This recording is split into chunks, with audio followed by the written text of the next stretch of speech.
दोस्तों, टीए भर्ती को लेके बहुत से नौजवानों के फ़ोन आते हैं कि साहब इसमें हाइट कितना होगा, क्वालिफिकेशन क्या होगा, एज लिमिट क्या होगा, डॉक्यूमेंट क्या क्या चाहिए, भर्ती कब आएगी। देखो दोस्तों, जो बंदा आर्मी का सपना लेके तैयारी करता था और आर्मी में सिलेक्शन नहीं हो पाया, देखो आप लोगों की कोई गलती नहीं है, आप लोग आर्मी में सिलेक्शन नहीं हुए, इसमें आप लोगों की मैं गलती नहीं मानता, क्योंकि बहुत से नौजवान ऐसे हैं जिन्होंने 6-6, 7-7 साल से प्रैक्टिस कर रहे हैं और वो बिल्कुल भर्ती के लायक थे, फौजी बनने के लायक थे।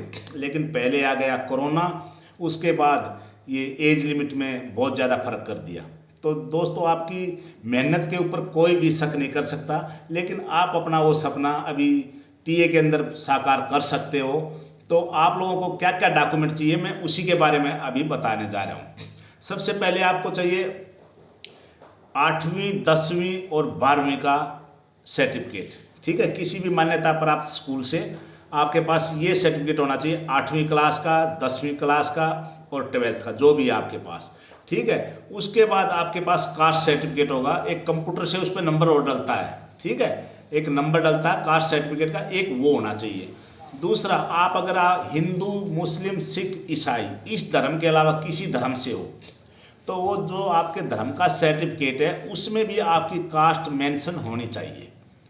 तीसरा, फिर एक है ये आपका करेक्टर सर्टिफिकेट, ये 6 महीने पुराना नहीं होना चाहिए। जिस भी स्कूल में आप पढ़े हो, लास्ट में आपने जहाँ से एजुकेशन की है उस स्कूल से आप लेना, ये 6 महीने पुराना नहीं होना चाहिए। जैसे भर्ती का नोटिफिकेशन आता है आप ये तब बनवा सकते हो, लेकिन ये डेमिसियल वगैरह ये आप अपना अभी बनवा लीजिए।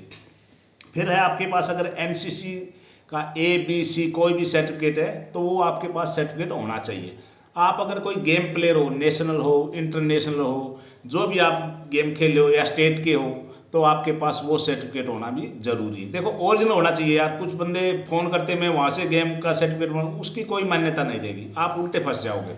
दूसरा, आपके पास अगर ITI है या ड्राइविंग लाइसेंस है, वो भी आप अपना साथ में लेके जाना, मेंशन करना डॉक्यूमेंट में। क्योंकि अगर मान लीजिए 2 ही बंदे, टीए के अंदर बहुत ज़्यादा बंदे जाएंगे और बहुत से बंदों के बराबर नंबर रहेंगे। देखना, अगर आप 2 बंदों के भी मान लीजिए 150-50 नंबर हो गए हैं लास्ट में, तो जिसके पास ड्राइविंग लाइसेंस होगा, ITI होगा, जो अलग से क्वालिफिकेशन होगा ना, उसी को मान्यता दी जाएगी, उसका सिलेक्शन होगा। तो ये आपके लिए बहुत ज़रूरी है। तीसरा, अगर आपकी एज 21 साल से कम है तो अनमैरिड सर्टिफिकेट। अच्छा, आपको जो फ़ोटो हैं वो फ़ोटो होने चाहिए आपके 35x45 साइज होना चाहिए उनका, 35x45।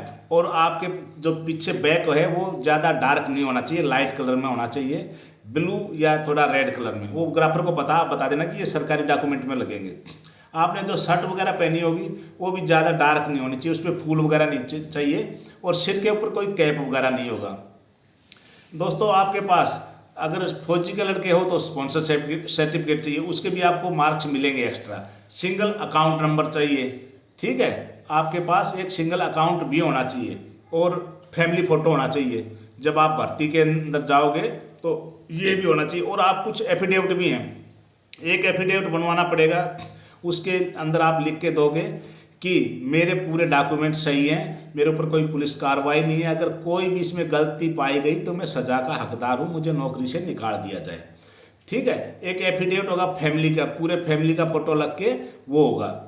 एक एफिडेविट होगा स्पॉन्सर, अगर आपके पास नहीं, स्पॉन्सर का इसमें नहीं है। ठीक है, स्पॉन्सर चाहिए सिर्फ जो फौजी के बच्चे हैं उन्हीं के लिए। अच्छा, अगर आपके नाम में कोई गलती है कोई डॉक्यूमेंट में और वैसे किसी डॉक्यूमेंट में अलग अलग है, जैसे आपका ये है 10वीं का अलग है और डॉक्यूमेंट में अलग है, आधार कार्ड में अलग था, उसका एक आप एफिडेविट बनवा लीजिए। पुलिस वेरिफिकेशन 6 महीने पुराना ही चाहिए, और एक कोविड का चाहिए, नो रिस्क। और इसमें हाइट जो है वो 160 सेंटीमीटर से कम नहीं होनी चाहिए। बहुत से बंदों को डॉक्यूमेंट वो समस्या है, डाउट है कि हाइट कितनी। हाइट इसमें होगी 160 सेंटीमीटर कम से कम। एज लिमिट होगी 18 साल से 42 साल। ठीक है, और अगर आप लोगों को फिर भी कोई डाउट है, 10वीं 12वीं 8वीं पास इसमें भर्ती देख सकते हैं। तो दोस्तों, आप हाँ, एक बात और बता देता हूँ, रिटन टेस्ट होगा, वो पहले हो या बाद में हो। बहुत से बंदों को ये है कि इसमें रिटन होगा या नहीं होगा। रिटन टेस्ट होगा और ये सिर्फ जेंट्स की है, महिलाओं की इसमें वैकेंसी नहीं है। ठीक है, तो आप अपनी तैयारी करते रहिए, फिजिकल की भी और रिटन की भी। तो ये भर्ती कभी भी आ सकती है।